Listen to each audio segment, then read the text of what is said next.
కలిసికట్టుగా ఉంటేనే మనం అభివృద్ధి సాధించగలుగుతాం. ఒకే మాట మీద నిలబడాలి. గ్రూపులకు అతీతంగా, పార్టీలకు అతీతంగా మనం కలిసి పని చేసుకోవాలి.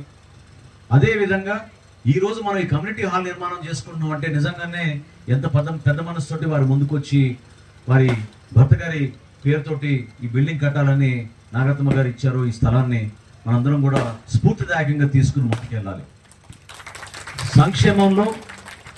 సంక్షేమంలో ఎక్కడ వెనుకాడం. ఎందుకంటే ప్రభుత్వం వచ్చిన తర్వాత గౌరవ ముఖ్యమంత్రి గారు చంద్రబాబు నాయుడు గారి నాయకత్వంలో ఈ రోజు వరకు మనం ఖర్చు పెట్టింది 47,000 కోట్ల రూపాయలు ప్రతి ఇంటికి వచ్చి మీకు అందించాం. మొట్టమొదటి కార్యక్రమం గ్యాస్ పథకం కానివ్వండి, రైతులకు ఇచ్చే మన భరోసా కార్యక్రమం కానివ్వండి, తల్లికి వందనం కానివ్వండి, ఉచిత బస్సు కానివ్వండి, మీ అందరికీ మహిళలందరికీ ఇచ్చింది. ఈరోజు రాష్ట్ర వ్యాప్తంగా ప్రతి కుటుంబం అభివృద్ధి చెంది ముందుకెళ్ళాలి. ప్రతి కుటుంబంలో ఒక పారిశ్రామికవేత్త ఉండాలి.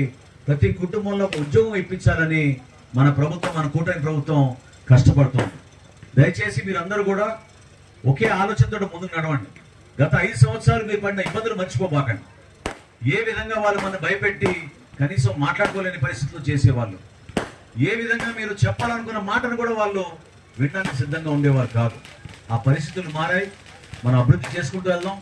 కొలిపర మండలంలో నేను ఖచ్చితంగా మీకు మాట ఇస్తున్నాను, ఇక్కడ మనం వేయాల్సిన రోడ్డు, నెక్స్ట్ రోడ్డు మనం వేయాల్సింది యాదవపాలెం రోడ్డు మన పవన్ కళ్యాణ్ గారి దృష్టికి తీసుకెళ్తే ఆయన ఇమీడియట్గా శాంక్షన్ చేశారు. ఆ రోడ్డు కూడా త్వరలోనే టేకప్ చేద్దాం. అదేవిధంగా ఇంకొక 3-4 రోడ్లు మన కొలిపర మండలంలో డొంక రోడ్ల గురించి ఎప్పటి నుంచి అడుగుతా ఉన్నారు రైతులు. ఆ డొంక రోడ్లు కూడా ప్రాధాన్యత ఇచ్చి ఇక్కడి నుంచి మన తేలపూర్కి వెళ్ళే రోడ్డు కానివ్వండి, లేదా మనకి నందివెల్లి నుంచి ఇక్కడికి వచ్చే రహదారి కూడా బాగా చెడిపోయింది. ఆ రోడ్ని కూడా ఇదివరకే శాంక్షన్ చేసాం. గుంటూరు నుంచి హనుమాన్పాలెం రోడ్డు అది కూడా పూర్తి అవ్వాలి. తప్పకుండా ఈ వర్షాలు తగ్గిన తర్వాత ఈ అభివృద్ధి కార్యక్రమాలన్నీ కూడా చేపడదాం. మీరందరూ సహకరించి త్వరగా మీరు ఈ భవన నిర్మాణం కార్యక్రమం పూర్తి చేసుకోవాలి. ఎందుకంటే ఒకరి వల్ల కాదు, కమిటీగా ఏర్పడిన పెద్దలు ఎంతో కష్టపడి ఆమెని ఒప్పించి ఈ స్థలం తీసుకున్నా. చంద్రశేఖర్ గారు నిజంగా ఈరోజు 45 లక్షలు అతను వాళ్ళ మిత్రుల ద్వారా తీసుకొచ్చి మీకు అందించిన, చివరికి కలిసింది మీరందరూ కలిసికట్టుగా ఈ కార్యక్రమాన్ని విజయవంతం చేయండి. తొందరగా పూర్తి చేసుకుని మరొకసారి మీరు మమ్మల్ని ఆ ప్రారంభోత్సవ కార్యక్రమాన్ని ఆహ్వానించండి.